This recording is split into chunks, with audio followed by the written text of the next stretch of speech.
दुनिया का सबसे छोटा कॉन्टिनेंट ऑस्ट्रेलिया है, जहां पर कोई मल्टीपल कंट्रीज नहीं बल्कि ये पूरा कॉन्टिनेंट ही एक देश है। एंड आप इस इमेज को देखो, ये रेड पॉइंट ये बताते हैं कि ऑस्ट्रेलिया के किस एरिया में कितनी पॉपुलेशन रहती है। ज्यादातर ऑस्ट्रेलिया का पार्ट आपको खाली ही मिलेगा और जहाँ पर भी लोग रहते हैं वो एरिया सिर्फ समुद्र के किनारे ही मौजूद है। आप यकीन नहीं करोगे कि ऑस्ट्रेलिया की जमीन का 95% हिस्सा खाली पड़ा है और सिर्फ 5% के एरिया में ही लोग रहते हैं। इतनी बड़ी जमीन के साथ ऑस्ट्रेलिया की पॉपुलेशन काफी कम है। कंपैरिजन के लिए ऑस्ट्रेलिया का साइज 48 यूएस के स्टेट्स के बराबर है और यूएस के इन 48 स्टेट्स में 300 मिलियन से भी ज्यादा लोग रहते हैं, जबकि ऑस्ट्रेलिया की पॉपुलेशन सिर्फ और सिर्फ 26 मिलियन के आसपास है। यानी यूएस के सिर्फ 2 स्टेट्स में ही ऑस्ट्रेलिया से ज्यादा लोग रहते हैं। पूरा का पूरा कॉन्टिनेंट होने के बावजूद भी दुनिया में ऐसे छोटे आइलैंड्स हैं जिनकी पॉपुलेशन ऑस्ट्रेलिया से ज्यादा है। कुछ बड़े शहर जैसे Sao Paulo, Mexico city, New York city, Cairo, Lagos, Mumbai और मॉस्को की पॉपुलेशन काफी हद तक ऑस्ट्रेलिया के बराबर है। टोटल 5 सिटीज ही ऑस्ट्रेलिया की सबसे फेमस सिटीज हैं, जिनमें सिडनी, मेलबर्न, ब्रिस्बेन, पर्थ और एडिलेड हैं। कुल मिलाकर सभी ऑस्ट्रेलियाई लोगों में से 85% लोग सिर्फ 50 किलोमीटर के एरिया में ही रहते हैं, जिसका मतलब है कि इस कॉन्टिनेंट के बीच वाले हिस्से में शायद ही कोई देखने को मिलेगा। जून 2020 में ऑस्ट्रेलियन गवर्नमेंट ने एक स्टैटिस्टिक्स रिलीज किया, जिसके अकॉर्डिंग ऑस्ट्रेलिया की पॉपुलेशन डेंसिटी सिर्फ और सिर्फ 3.3 पीपल पर स्क्वायर किलोमीटर है। इसका कंपैरिजन अगर इंडिया जैसी कंट्री से करें तो इसकी पॉपुलेशन 464 पीपल पर स्क्वायर किलोमीटर है। लेकिन अगर आप ऑस्ट्रेलिया की 2 सबसे फेमस सिटीज सिडनी और मेलबर्न की पॉपुलेशन को देखोगे तो वो थोड़ी ज्यादा है। मेलबर्न ऑस्ट्रेलिया की हाईएस्ट पॉपुलेटेड सिटी है, जहां पॉपुलेशन डेंसिटी 22,400 पीपल पर स्क्वायर किलोमीटर है। ऑस्ट्रेलिया की सेकंड हाईएस्ट पॉपुलेटेड सिटी की भी पॉपुलेशन डेंसिटी 16,700 और 16,500 पीपल पर स्क्वायर किलोमीटर है। सुनने में ये नंबर आपको काफी ज्यादा लग रहे होंगे, क्योंकि सिर्फ 5% के एरिया में ही लोग रहते हैं और इतने में भी पॉपुलेशन डेंसिटी इतनी ज्यादा है। लेकिन अगर आप इसे न्यूयॉर्क जैसी बड़ी सिटीज से कंपेयर करोगे तो ऑस्ट्रेलिया का ये नंबर आपको काफी छोटा लगने लगेगा, क्योंकि न्यूयॉर्क की पॉपुलेशन डेंसिटी 38,000 पीपल पर स्क्वायर किलोमीटर है। तो हाँ, ऑस्ट्रेलिया की सिटीज की पॉपुलेशन ज्यादा तो है, लेकिन ये इतनी भी ज्यादा नहीं है कि ये बाकी सिटीज को बीट कर पाए। इनफैक्ट आप विकिपीडिया के इस स्टेट्स को देख सकते हो, जहाँ पर ऑस्ट्रेलिया की सबसे छोटी सिटी की पॉपुलेशन भी इंडिया के बैंगलोर शहर के बराबर है।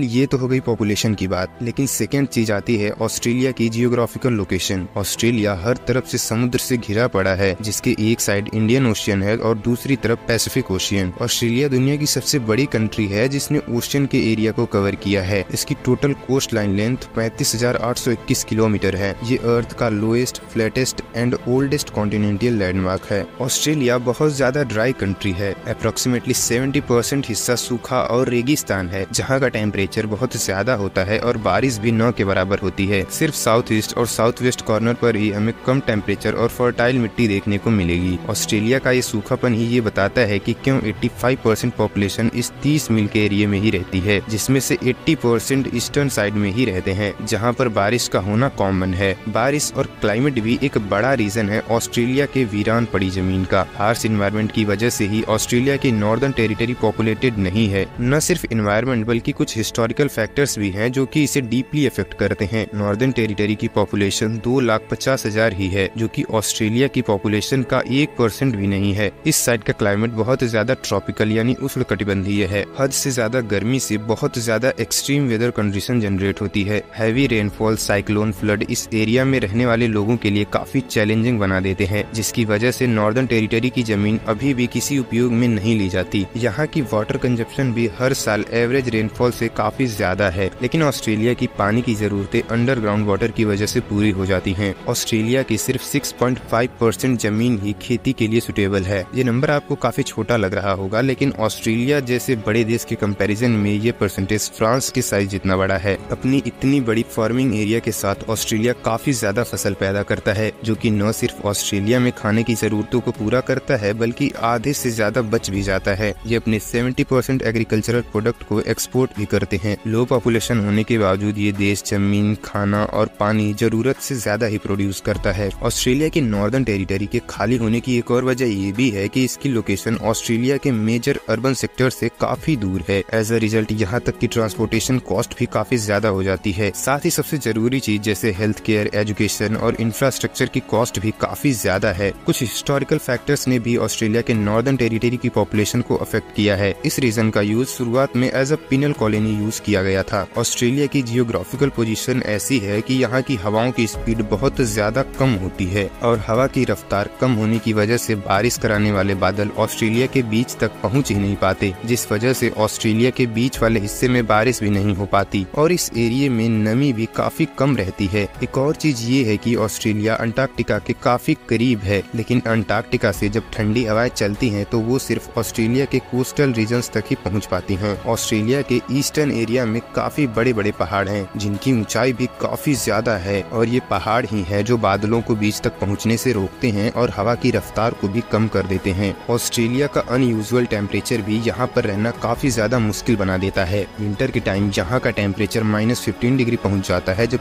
गर्मियों में 25 डिग्री से भी ज्यादा टेम्परेचर पहुँच जाता है। टेम्परेचर के इतने ज्यादा उतार चढ़ाव की वजह से लोग कोस्टल एरियाज में रहना ही प्रीफर करते हैं, क्योंकि समुद्र के किनारे पर बारिश भी होती है और यहाँ पर टेम्परेचर का उतार चढ़ाव भी कम होता है। लो पॉपुलेशन का एक रीजन ये भी है कि यहाँ पर नदियाँ बहुत ज्यादा कम हैं। छोटे से देश बांग्लादेश में ही 800 से भी ज्यादा नदियाँ बहती हैं, लेकिन इतने बड़े ऑस्ट्रेलिया में सिर्फ 439 नदियाँ ही बहती हैं और ये नदियाँ भी साइज में काफी ज्यादा छोटी हैं। ऑस्ट्रेलिया की ज्यादातर नदियों में पानी नहीं है। ईस्टर्न साइड में ज्यादा बारिश होने की वजह से ठीक ठाक पानी के बहाव के साथ बहने वाली नदियाँ इधर ही मौजूद हैं। इन सभी नदियों को मैरी डार्लिंग रिवर सिस्टम कहा जाता है और इन नदियों की वजह से ही आसपास का एरिया पूरी तरह से एग्रीकल्चरल लैंड से भरा पड़ा है और यही वजह है कि ऑस्ट्रेलिया की 4 मेजर सिटीज इस रिवर के पास ही सिचुएटेड है, क्योंकि यहाँ की मिट्टी भी फर्टाइल है और मौसम भी इंसानों के रहने लायक है। इस रिवर बेसिन में 30,000 गीगालीटर पानी स्टोर करने की कैपेसिटी है। ये रिवर ऑस्ट्रेलिया की पॉपुलेशन के कंपैरिजन में इनफ वाटर कैरी करती है, लेकिन अगर आप इसकी कंपैरिजन यूएस के रिवर बेसिन से करेंगे तो आपको ये नंबर काफी कम लगेगा। अमेरिका की रिवर बेसिन में 5.2 लाख गीगालीटर पानी स्टोर होता है, जो कि ऑस्ट्रेलिया के रिवर बेसिन सिस्टम से 22 गुना बड़ा है। मैं बार बार ऑस्ट्रेलिया की कंपैरिजन इंडिया और अमेरिका से इसलिए कर रहा हूँ क्योंकि ऑस्ट्रेलिया का टोटल एरिया ऑलमोस्ट अमेरिका के बराबर है और इंडिया का लगभग 2 गुना है। ऑस्ट्रेलिया का total area 7.68 million square kilometre का है और अमेरिका का एरिया 9.83 मिलियन स्क्वायर किलोमीटर का है, जबकि इंडिया का एरिया 3.28 मिलियन स्क्वायर किलोमीटर का है। ऑस्ट्रेलिया की लार्जेस्ट सिटी एडिलेड में इजराइल देश जितना बड़ा एक प्राइवेट लैंड है, जो वर्ल्ड का सबसे बड़ा कैटल ग्राउंड भी है और यहाँ पर सिर्फ 8 लोग ही रहते हैं। ऑस्ट्रेलिया को वर्ल्ड की मोस्ट आइसोलेटेड कंट्री भी बोली जाए तो गलत नहीं होगा, क्योंकि हर तरफ से दुनिया से दूर ये समुद्र से घिरा पड़ा है। पहले के समय में तो यहाँ पर कोई जाना भी पसंद नहीं करता था, लेकिन आज से करीब 300 साल पहले लोग यहाँ पर आना स्टार्ट हुए, जिसके बाद ये कंट्री धीरे धीरे आगे बढ़ती गई। ट्रेवलर्स के लिए ऑस्ट्रेलिया काफी अच्छी जगह है, जहाँ पर हर साल ढेरों टूरिस्ट आते जाते रहते हैं। ऑस्ट्रेलिया में इंसान भले ही कम है, लेकिन यहाँ का वाइल्ड लाइफ बहुत ही ज्यादा खूबसूरत है। इस देश को कंगारू का देश भी कहा जाता है। ऑस्ट्रेलिया में 4 करोड़ से भी ज्यादा कंगारू मौजूद है। इवन कंगारू यहाँ का नेशनल एनिमल भी है। यहाँ पर इसे बेचना, खरीदना और मारना इलीगल है। पॉपुलेशन कम होने की वजह से लोग काफी ज्यादा सोशलाइज होते हैं, साथ ही जॉब अपॉर्चुनिटीज, ट्रांसपोर्टेशन और लाइफस्टाइल भी काफी ज्यादा अच्छा होता है।